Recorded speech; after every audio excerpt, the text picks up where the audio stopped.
Hey everyone, I'm Michael Short. Come on, let's go outdoors. Well, a real pleasure to be joined by Alberta Conservation Association President and CEO Todd Zimmerling.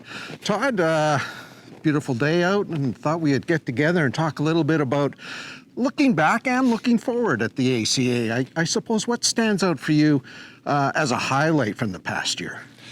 Oh, as a I would say as something that stands out. I don't know if you call highlight or low light, but the second year of COVID is still impacting us. The disease that was going to be gone in a couple months would be over. It's still stuck with us. So, unfortunately, we still had things like our Tabor Pheasant Festival ended up, most of it got canceled. We were able to, fortunately, still run the hunts, but the actual events, the food events, and getting people together, we couldn't do because of an outbreak. So unfortunately that happened, and all of our Kids Can Catch events, same thing. We were able to get one done this year, and a pretty small one at that. But, I'm sure it's going to be better for next summer, for sure. Things will be better. You got to be happy with the participation level of new anglers and people that maybe have come back to angling. You did see an increase in fishing licenses over the course of the last season, and maybe more fishing opportunities in terms of more stocking and that type of thing. Certainly, yeah. I mean, in 2020, which was the first year of COVID, we saw a big bump in the number of people who were getting out fishing. I think a lot of it had to do with there was nothing else you could do, and a lot of people started to find spending time with their family locked up in a room just wasn't something they wanted to do any more of, so they got out there and were fishing.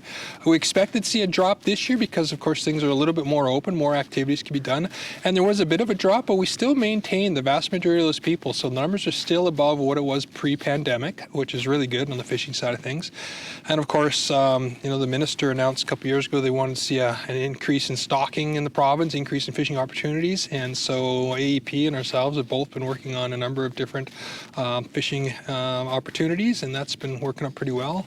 Just this past, I guess it would have been 6 weeks ago, we got our first installation of an aeration system on Peanut Lake, so that'll be a new it was always been a fishery, but it's been suffering from winter kills every once in a while. So now we've got that installed, so we shouldn't see that happening anymore. So we should see that many more fish survive in the winter, and hopefully people get out and use the new fishing opportunities like that. Of course, the ACA known to work collaboratively with a number of groups like AFGA and trout and ducks, and one of the things that you guys do partner on over the course of many years has been land acquisition and conservation sites. Anything new on that front that you're particularly proud about? Well, we've got a number of them that are just, we're getting to the end of the year here, so we're starting to just wrap them up right now. So we've got a piece of property down in southern Alberta that we're hoping to get finalized here before the end of the year. It'll be right along the Milk River.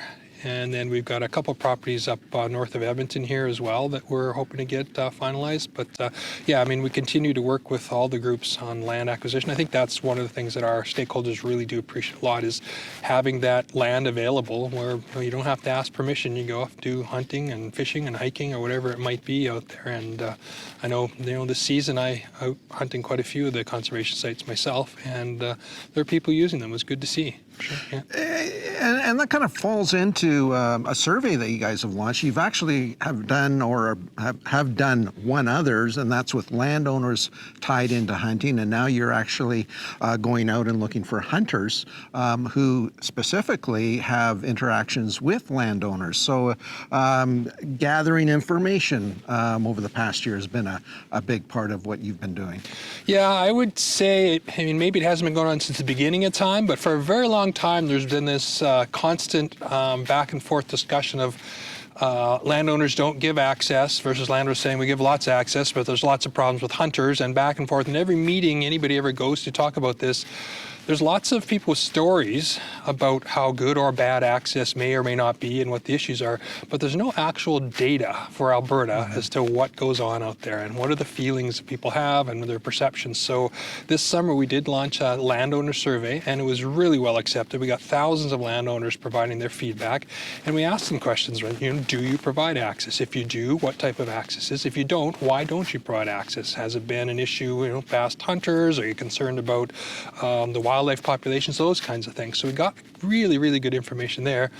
And of course, we wanted to get both sides of the story to see how, is the landowner's perception the same as the hunter's perception, or are they completely opposite? So again, we're asking hunters, if you are getting permission, doing your hunting on private land, what has your experience been? Does everybody say yes? Does everybody say no?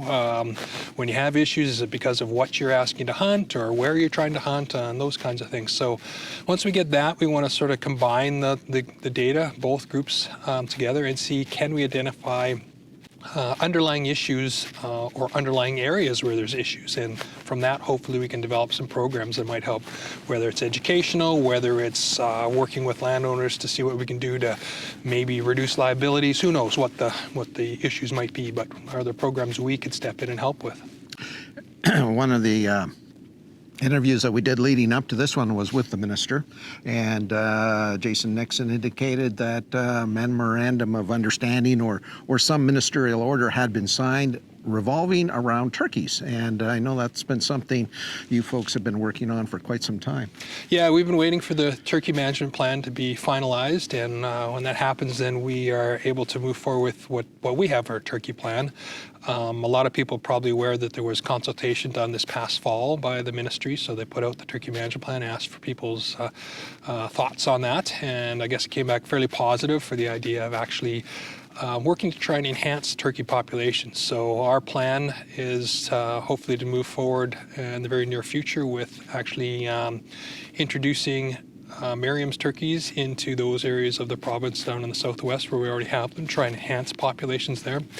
And we're hoping to also be able to bring eastern turkeys in and try to expand the range that we have turkeys in the province. So we'll be trying to work more in central Alberta, and if we can get them established there. In other areas where turkeys have been introduced, they established it quite well, and hunting seasons were able to be opened up fairly quickly. So if with any luck, maybe another 10 years from now, we can start being able to hunt turkeys in central Alberta rather than just down in the extreme south. Right now, we've got a lot of people who are applying on tags. Off the top of my head, I think we're over 8,000 people applying for a turkey tag last year, and I don't know that there was more than 150 tags available, if that many. So very popular relative to the actual availability of the resource. So if we can provide more opportunities, then we'll give it a shot. Well, let's hope we're not waiting 10 more years before we get another Kids Can Catch event. What's it looking like for this February if sort of things stay the same, Todd? Does it look like you're going to have an event out at Wadman? Yeah, we're going to see if we can pull one off at Wadman. It won't be quite the same as what we've had in the past, where just people can just show up at any time. We're probably going to have people book either morning or afternoon, and we'll have to limit the total number of people. When you think about it, it shouldn't be an issue because everybody's got their own hole and it's just a family, that kind of thing. But technically, it's an event, and there's still rules around that. So at this point, yeah, we are certainly hoping we can pull off a Kids Can Catch event out of Wadman. If we get some nice weather, it'd be a beautiful place for people to spend a day and learn how to fish. And the great thing is, if you're thinking about coming out there, or even if you're not and just want to go out there on your own, there's still undersubscribed walleye tags available out at Wadman Lake. So if people want to go to the Alberta Realm system, they can purchase Class C tags and actually be able to keep walleye this year. Todd, thanks so much for bringing us a look back and a look ahead at some of the interesting Alberta Conservation Association projects on the horizon. Thank you. Thanks a lot. All right. Till next time, everyone, I'm Michael Short. Come on, let's go outdoors.